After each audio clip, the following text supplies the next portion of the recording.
Hi friends, it's Mama Pegs here, your gluten-free go-to gal, sharing all the truths about all the foods gluten-free with no BS.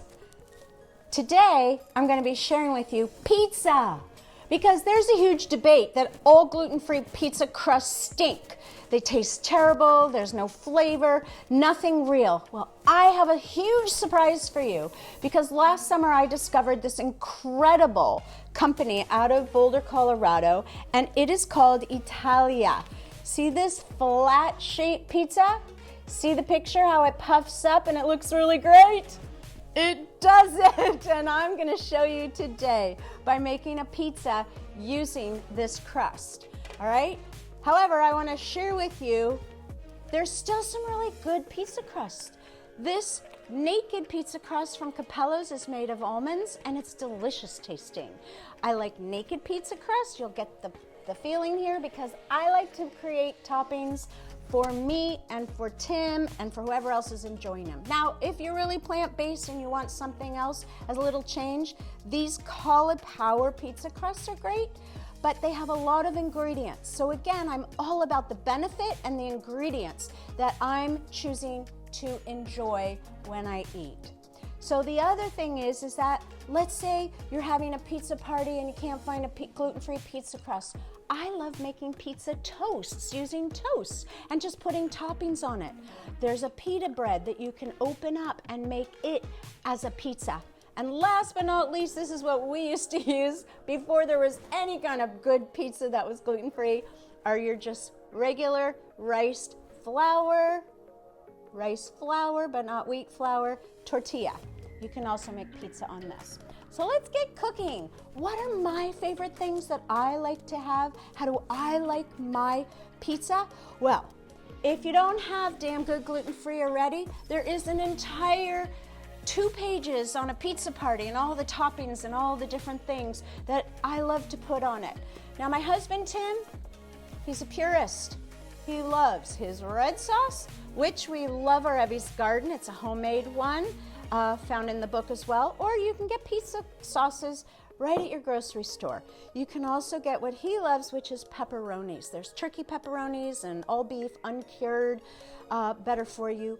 Pepperonis, sausages, all of that is available. Today, I'm all veg.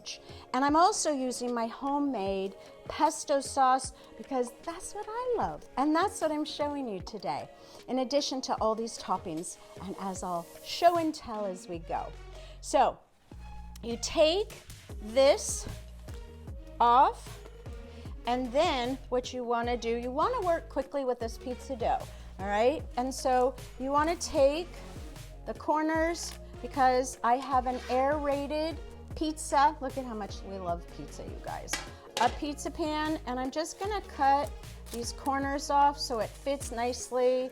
I don't have to worry about the burning edges, all right? And then there I have it. Oops, I took a little too much off of the middle. Hopefully it won't stick, but that's okay. And now what I'm gonna do is I'm going to take this pizza, and there is another piece of parchment underneath, and I'm gonna place it right like that. Don't forget to remove the cardboard. I've done that. Luckily I didn't cause a fire in my kitchen.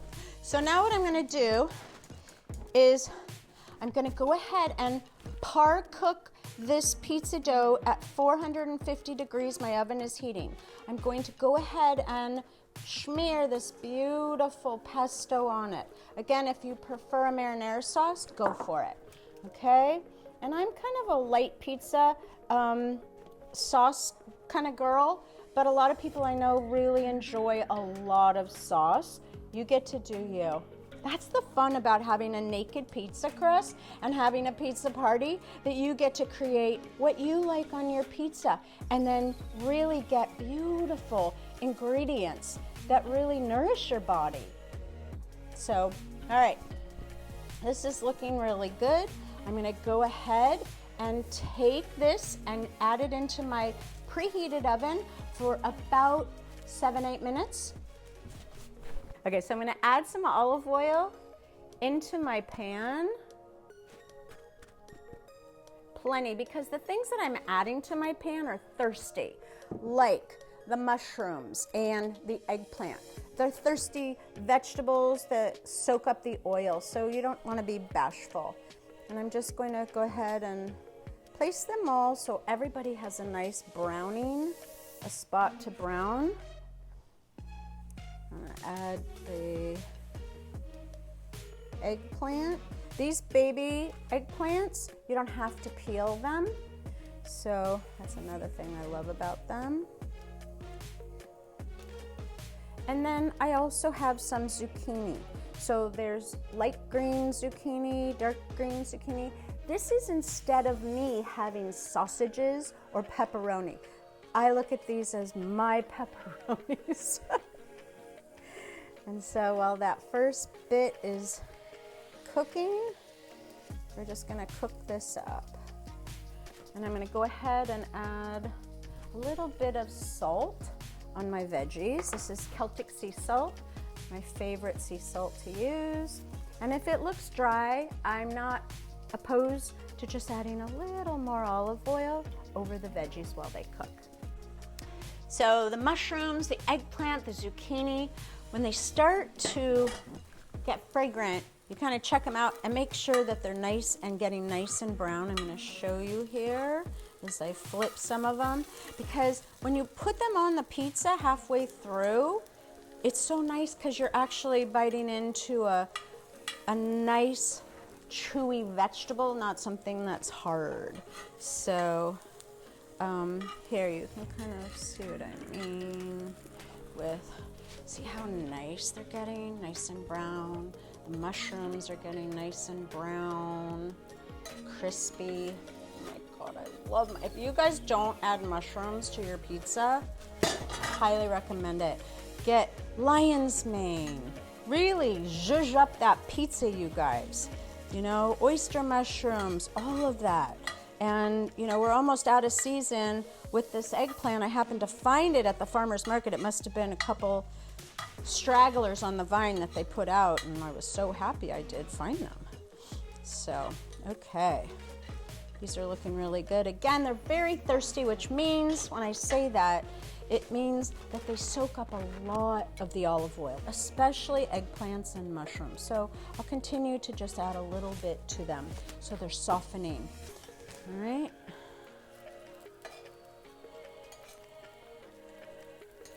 These are looking good.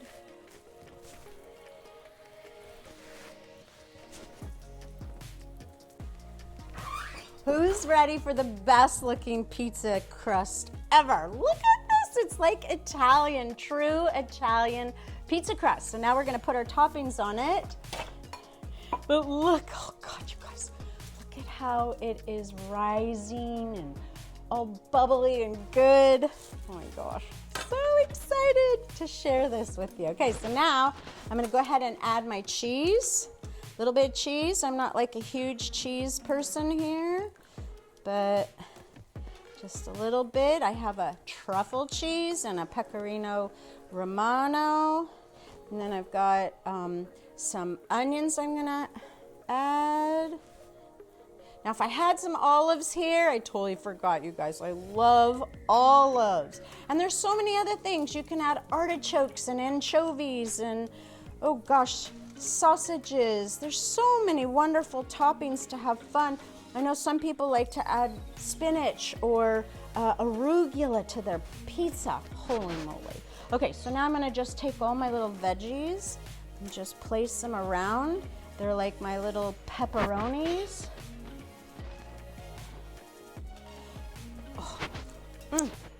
Turn the heat off because these are looking really good. And then I'm gonna turn our pizza, and it has about another 5 minutes. And we're gonna just have so much fun. Okay.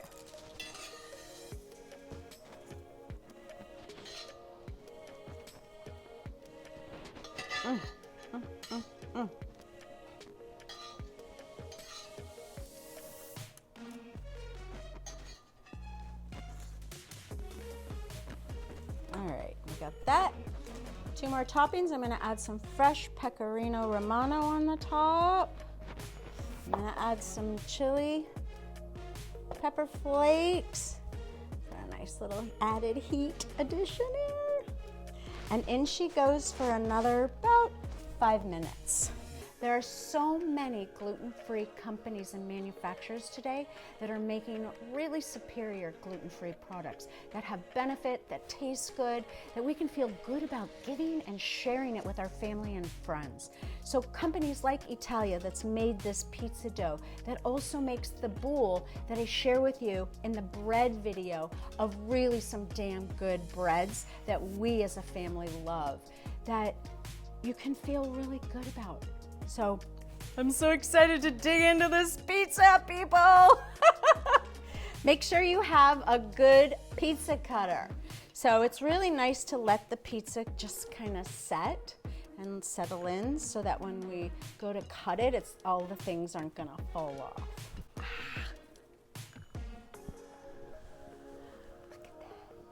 Look at that crust, bubbly, bottom looks good.